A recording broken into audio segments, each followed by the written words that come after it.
Israel की सेना ने ऐलान कर दिया है कि वो बंधकों की रिहाई के लिए युद्ध विराम को जारी रखेगी, यानी वो हमास पर दोबारा हमले अभी शुरू नहीं करने जा रही है। आपको बता दें कि 50 बंधकों की रिहाई के बाद अब भी कई बंधक हमास के कब्जे में हैं और ऐसे में इजराइल की तरफ से ये कोशिश होगी कि उन बंधकों की भी रिहाई मुकम्मल की जा सके, उसे भी सुनिश्चित कराया जा सके। और इसी कवायद के अंदर इजराइल के सशस्त्र सेनाओं ने यानी IDF की तरफ से कहा गया है कि बंधकों की रिहाई तक संघर्ष विराम फिलहाल जारी रहेगा, यानी युद्ध विराम जारी रहेगा ताकि बंधकों की रिहाई कराई जा सके। हालांकि इजराइल के प्रधानमंत्री बेंजामिन नेतन्याहू ये साफ कर चुके हैं कि हमास के खात्मे से कम उन्हें कुछ भी मंजूर नहीं है और इसलिए इजराइल की सेना अपने सैन्य अभियान को जारी रखेगी। लेकिन फिलहाल संघर्ष विराम को जारी रखने का फैसला लिया गया है। इजराइल की सेना की तरफ से यह कहा गया है कि युद्ध विराम आगे बढ़ेगा और ये युद्ध विराम बढ़ाने का फैसला इसलिए लिया गया है ताकि हमास के कब्जे के अंदर जो बंधक मौजूद हैं उन्हें रिहा कराया जा सके।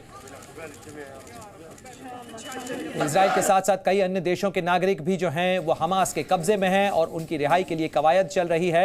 और इसके लिए इससे पहले 4 दिन का संघर्ष विराम रखा गया था, उसके बाद उसे 2 दिन और बढ़ाया गया और कतर और मिस्र की मध्यस्थता के बाद जो संघर्ष विराम हुआ था उसमें बंधकों की रिहाई हुई, इजराइल के कई नागरिकों को छोड़ाया गया, साथ ही इजराइल की तरफ से भी फिलिस्तीन के कई कैदियों को रिहा किया गया और 1 के बदले 3 के फॉर्मूले के साथ में ये रिहाई हुई है, यानी कैदियों और बंधकों की अदला बदली हुई है।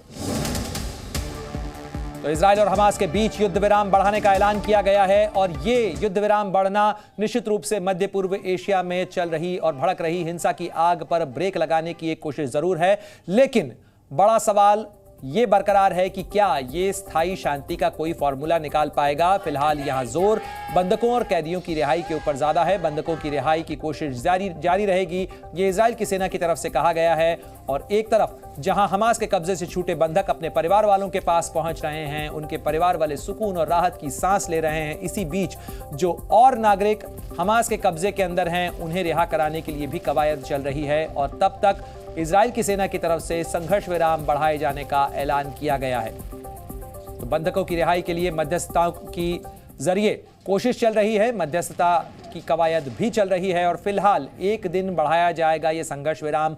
और ये साफ किया जा चुका है कि जैसे जैसे बंधकों की रिहाई होती रहेगी तो ये संघर्ष विराम बढ़ेगा या बढ़ने की संभावना हो सकती है।